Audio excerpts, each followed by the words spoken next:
Welcome to Public Forum, a community outreach program produced at North Idaho College on the shores of Lake Coeur d'Alene. Featuring guests from around the globe addressing a wide variety of subjects, Public Forum serves to educate and enlighten. Please join host and moderator, political scientist Tony Stewart, in welcoming today's guest. Welcome to today's program. Our topic is the future of energy in the Western United States and Western Canada, an issue that's very important and one we should have been doing even before now. And I'm very pleased to welcome to the program Mr. Jason Thaxton, who is the Director of Gas Supply for Avista Corporation, and they've been serving the Northwest since 1889 and was formerly known as Washington Water Power. Jason, I heard you do a presentation, was most impressed, and thank you for spending this time with us today. Thank you for having me, Tony. And as always, I'm pleased to have our regular panelist, Erna Reinhardt, who's Director of Public Relations at North Idaho College, and she will commence today's questioning. Jason, welcome to the show. It's great to have you here. Let's start with a topic that you are well versed in with natural gas and share with our viewers, where do we get our gas supply from? Well, here in the Pacific Northwest, Avista does not produce any of its own natural gas. And so we purchase all of our natural gas on the open market. We get about 75% of our gas from Canadian supplies north and another 25% or so from the Rocky Mountain region. And we've been able to benefit from being close to these supply basins as compared to utilities on the East Coast, which have to get the gas from further away areas. And I would suspect that one of the things that plays into the price of that gas is supply and demand. So talk for a little bit about where are we at in terms of our supply? Is the supply always going to be there? And how does Avista manage that dilemma? Sure. Well, there is plenty of supply of natural gas in North America. And what we've seen over the last few years is some changing of dynamics in terms of the pricing of supply and demand. 5 or 10 years ago, the prices here in the Northwest were much lower than they were in other parts of the United States because of the bountiful supplies just to the north of us and out of the Rocky Mountain region.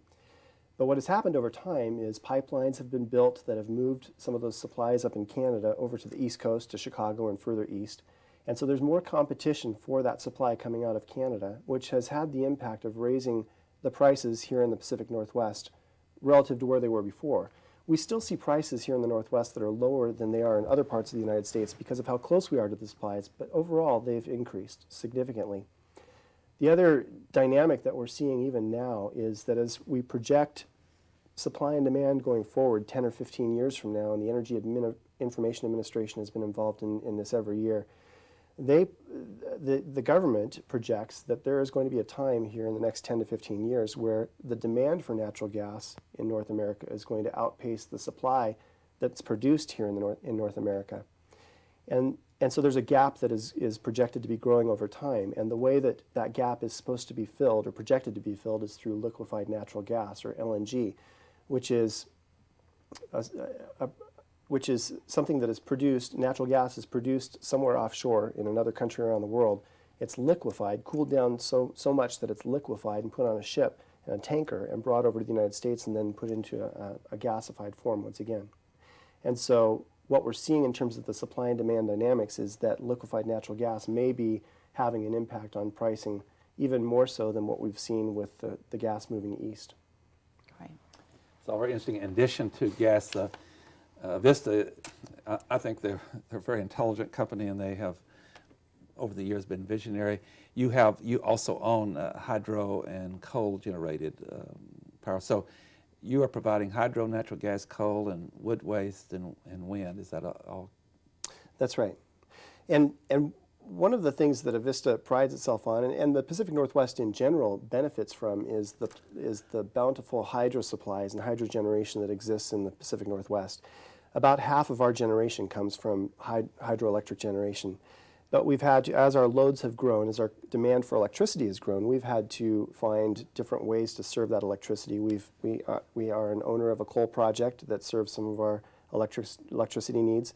We have a wood waste generator, which burns waste from wood and pulp paper mills in the Northwest.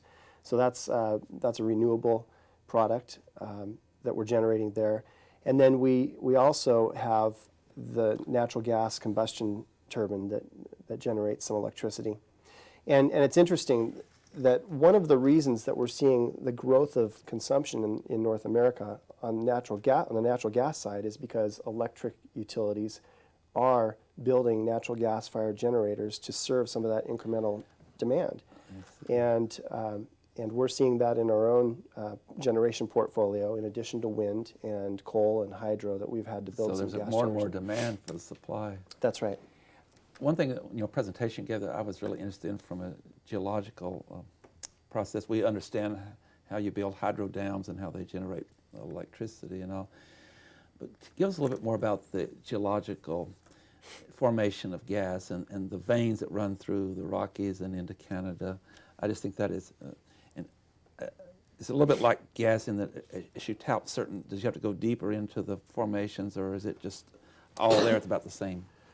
Well, I wish that I could give you a lot of details about that. I'm not a geologist. I come from a finance background, and that what I can say is that as geologists have looked for more natural gas supply, there have been more creative ways that are being implemented for producing that natural gas. And historically, we would see a natural gas drilling rig or well, which would go deep and would produce a lot of natural gas.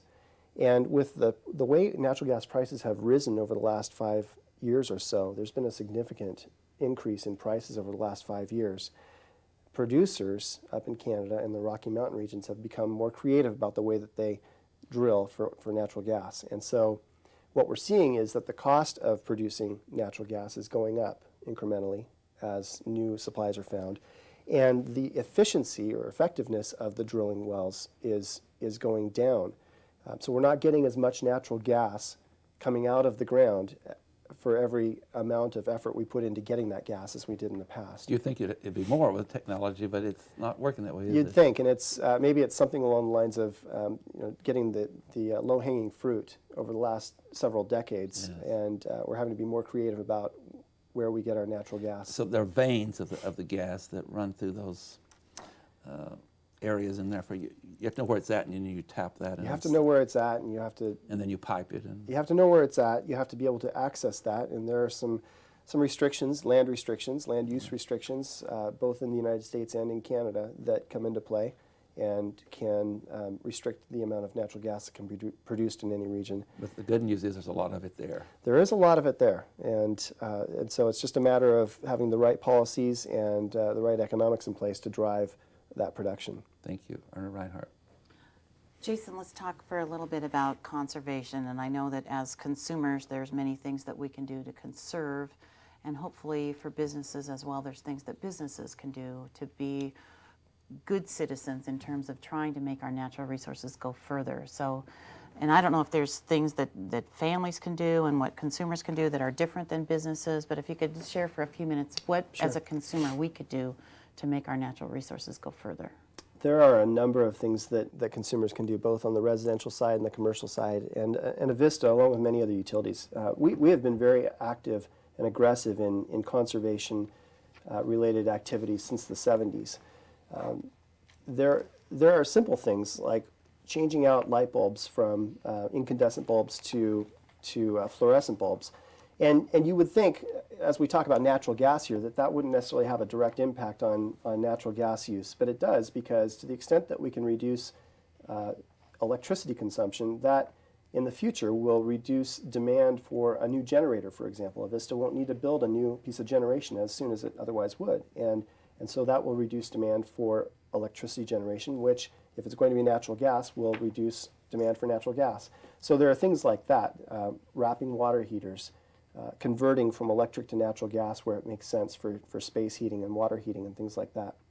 On the commercial side, there are a number of programs that are available there as well, industrial applications and commercial applications, where you could change out entire lighting systems and save a lot of energy. Some things like insulating buildings better, lighting, the use of natural lighting where possible rather than lighting, things like that. And share, because I think there's also, not only are those, you can do those things, but there are incentives to do those There things. are Is that correct? incentives. Yes, that is correct. At our website, avistautilities.com, or you can call Avista directly and find out what types of incentives are available. Things like converting from just an analog thermostat to a thermostat that allows you to adjust your heat at different times of the day. There are incentives associated with things like that as well, to try to encourage customers to use less energy where it makes sense and to be efficient users of energy. Excellent. The other issue that comes up is population growth, and we're in an area, we didn't tell the viewers that you serve parts of Montana, Idaho, and Washington. Idaho, Washington, and Oregon. It's Yes. Oregon, yes. And so some of those areas, like where we are here in the Spokane and Coeur d'Alene area in particular, there's really rapid growth.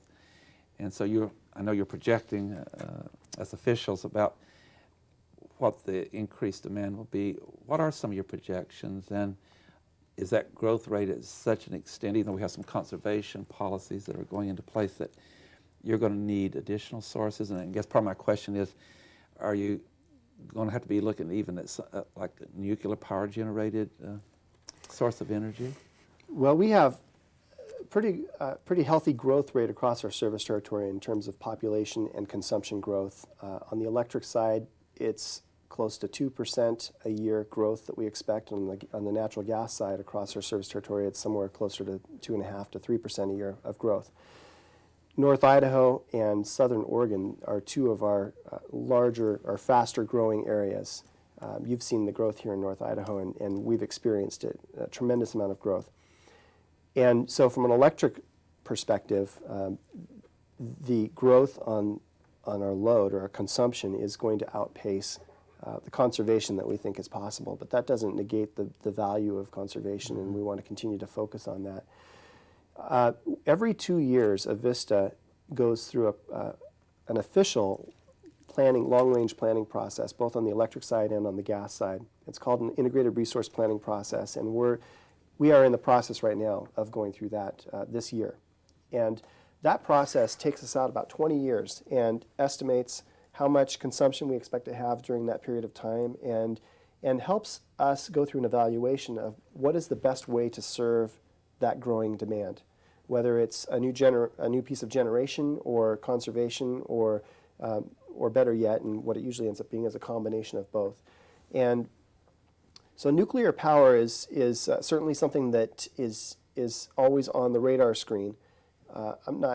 We haven't seen that as an option that has been viable in previous integrated resource planning processes, and I don't expect that it will be this time around, but it's certainly being evaluated. The other areas of evaluation in terms of the last integrated resource planning process that we went through back in 2005 showed that over half of our growth in consumption, from where we are today to where we thought we would think we'll be in 20 years, over half of that is met with conservation or renewables.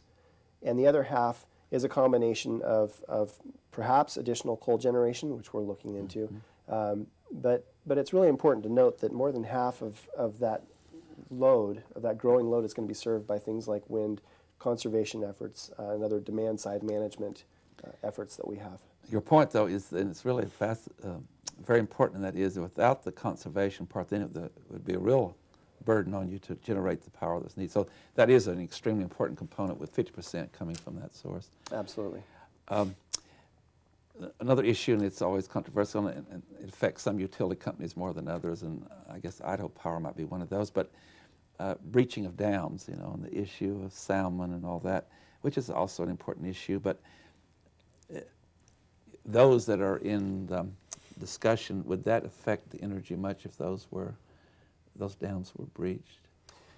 Well, there are numerous studies that are evaluating the impact or potential impact if something like that were to occur. Yes. The salmon-related breaching is on dams that aren't owned by Avista. Right. You're right that Idaho Power is much more directly impacted by that. But if we think about the supply side of the equation, of the supply and demand equation, and see that much supply go away, generation supply, then there is a legitimate question of how that will and how much that will impact power prices, and that will eventually translate to the bills that we pay for our energy consumption in our home. Environmental issues are more so at the forefront of everybody's minds today than I think they've ever been. And so it'll be interesting to see how that plays out. It's a very difficult question. Erna Reinhardt. Let's talk for a little bit about wind power, because I just got back from a trip and I was driving through southern Washington, and for miles and miles and miles and miles and miles you could see the wind propellers on the side of this hill. Explain to us how that works and whether that is a viable source of future power and whether that's a good source of power. Well, the way it works is when the wind's blowing, it's generating electricity. And if and not to simplify it too much, the interesting things are that if the wind is blowing too hard, then the turbines actually have to be shut down because of potential damage to the units. And if the wind's not blowing, then there's no electricity coming from that. So that creates a couple of interesting dilemmas, I would say. And we're studying this at Avista, and others are studying it intently as well. The first dilemma is that as consumers of electricity, as we all are, we're not willing to accept that our lights might be on 1 minute, and if the wind dies down, the lights will not be on. And so we have to be able to provide a backstop, if you want to call it that, a backstop to that generation, so that when the wind is blowing, we'll take that generation. That electricity is as good as any other electricity. But when the wind stops, we need to have something standing by ready to get online and cover that difference. And in the Northwest, hydroelectric generation may be that backstop. But there's a cost associated with that. Something has to be standing by, ready to go. So that's one dilemma. The other is, and I'm not a wind expert. I already told you I'm not a geologist. Now I'm telling you I'm not a wind expert. But the wind doesn't always blow at the most opportune time. If you look at our profile of our electricity generation, consumption, of our electricity consumption, it ramps up during the day as you would expect. In the afternoon, especially in the summertime when it's really hot and all the air conditioning units go on, and it stays on at a higher level until sometime in the evening after it starts to cool down. People turn off their lights, people turn off their air conditioners, and then we really have a low spot all through the night. The wind seems to blow at night or in the morning. And one of the studies that we've done in the last couple of years is we took a look at a really hot time last summer and a really cold period last winter. And in both of those periods, when our customers were using the most generation, the wind was not blowing at those units where we get our wind power from. So that creates a mismatch of timing because we can't store that wind power. When the turbine is turning, when the turbine is spinning, the blades are spinning, that generation needs to be consumed. We don't have a storage capability. And so maybe down the road there might be a way to do that, and that would certainly resolve that concern.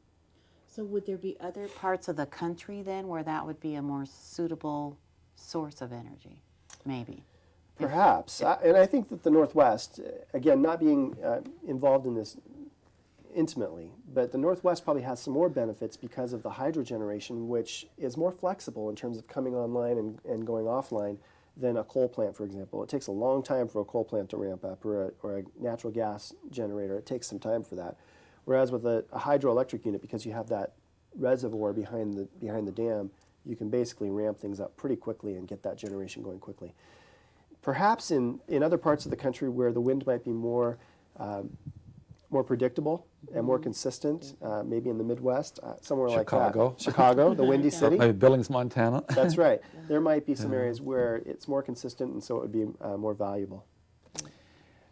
We've heard of blackouts. New York had a very serious one years ago, and California had one. And California's population is so very large, and their consumption rate is so high. And again, with things like the summertime, more than just summer for their air conditioning. When we have a less demand than other times, do we sell energy to California, or we have top priority with our own energy sources? Do we trade some in that way? We do. The generation, of course, is first and foremost to serve our customers, Sure. but there are definitely times when we have more generation available than we have customers consuming, than we have consumption. And the springtime is a prime example with all the spring runoff when the snow is melting, and as I mentioned, about half of our generation comes from hydro generation. Then that's a time typically when we actually have surplus. And so we work with not just California, but all throughout the Northwest with the other utilities in the Northwest to match up If they have a need for that generation, for that electricity, then we'll sell it to them, and it's a market-based rate that occurs there. Right. Now, in relation to that, some companies around the country in recent years have found themselves in a somewhat difficult situation. They would contract, and they would contract out for 3 or 4 years at a certain price, and the prices would go up or down. Does that affect Avista? How do you give short-term or long-term contracts and prices? We, for the surplus generation, typically it's more short-term pricing. Okay. Next day, maybe next month, perhaps out a year. The longer-term contracts are typically when we're out buying supplies to serve deficiencies that we know exist, and there is a price that's fixed on that, or it can be a floating price. But and that's where your greatest challenge is, because since you don't produce gas, you have to buy on the market, so that's you right. have less control there. We have very little control over the prices of we have no control over the price of natural gas. We have very little control over the cost that we will incur, and so there are a number of things that Avista does, and other companies do as well. But hedging practices where we try to dollar cost average our purchases over time, so that we're not buying at any one period of time. If I were to show you a chart of natural gas prices over the last 5 years. Back in 2002, 2003, natural gas was trading. We could buy natural gas for about $2 a decatherm. And today, it's about $7 a decatherm. So, and last winter, or actually the winter before, we saw natural gas trade for as much as $14 a decatherm. So there is a tremendous amount of volatility in natural gas prices. And so what we try to do is establish over a period of time how much we need to buy to serve our customers, and buy in manageable quantities so that we're not exposed to that $14, all of our purchases at that $14. And hopefully we buy at an amount over time that is reasonable. But sellers are not very interested when it's at $2, locking you in for 5 or 10 years. You don't get that kind of advantage, do you? Well, no, producers don't get too excited when the natural gas price is around $2. And when I've had conversations with producers, what they usually say when it's prices like that, they say, we'll wait and we'll see what prices do. We don't want to lock up a 5-year contract. Yes. Even now, even at $6 or $7, a lot of producers will say, we'd rather just see what the market gives us over time rather than lock up a price. It's important for your customers to know that you don't control that. We do not control that. We do what we can to manage within that volatility, but we don't produce any of our own natural gas. Right. Erna Reinhardt. It is hard to understand, though, because I know as a consumer that gas used to be fairly cheap, and it used to be the way to heat your home because it was much more economical rather than electricity. But it seems like, has gas become more expensive than electricity, or as expensive? It has, I would say there's been a bit of an equalization going on there. Gas is still more efficient in the home than heating with electricity. And it's more efficient from a cost perspective to each of us as a consumer, as a residential consumer. But it's also more efficient use of the energy. It's much more efficient to use your water heater to heat your water with natural gas than it is to do it with electricity, and to have us build a natural gas generator, because there are certain losses that occur. When we generate that natural gas, we're not generating it next door to your house. We're generating it sometimes hundreds of miles away, and energy actually gets lost. Electricity, there's some losses associated with transporting it from the generator to the home. And so it is more efficient still, and still more cost effective to use natural gas in the home rather than electricity. But I will say that the difference there has diminished significantly from where it was a few 5 years ago. Talk to us a little bit too, Jason, about current construction and what the building industry is doing to make those homes so much more efficient now than they used to be. And do you see more progress being made in that area, or are we as efficient as we can possibly be? There's been a lot of progress made around energy efficiency, and some of it's legislated and some of it is demanded by the consumer.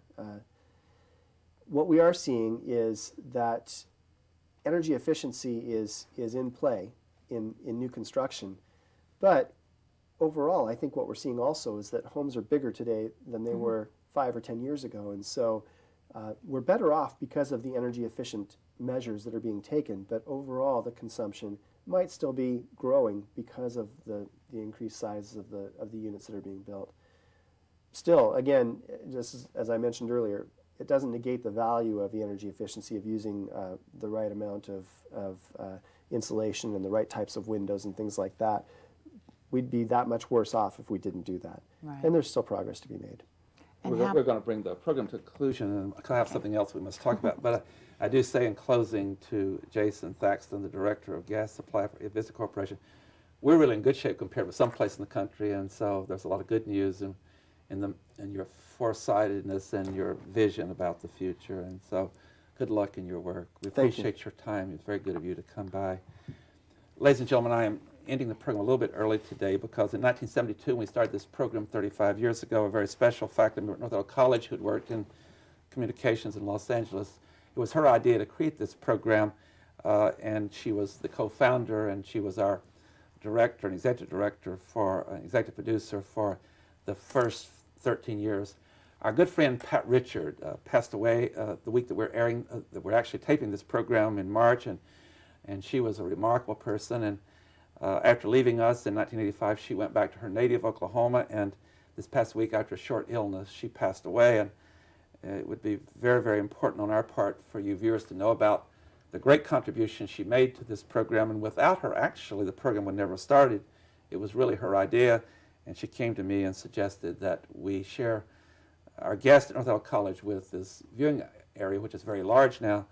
And our sad note is that Pat Richard, born in 1922, passed away in 2007 after a short illness. And we remember her with great affection. And we stayed in contact with her all these years, and almost on a monthly basis we reported to her what was happening. And she celebrated so much that we stayed on the air so long, and we continue to do so.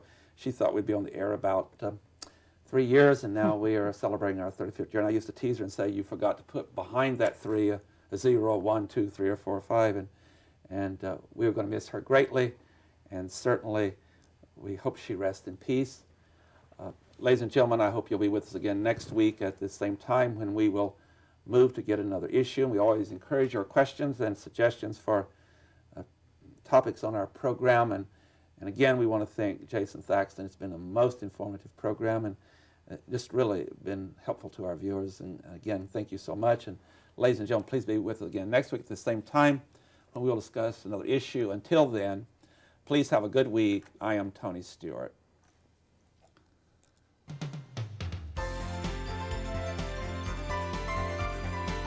Recorded on the campus of North Idaho College, Public Forum is the longest-running in-house college production on PBS. Each episode is pre-recorded live and is an educational outreach from North Idaho College. Please join us at this same time next week for another edition of Public Forum on this public television station.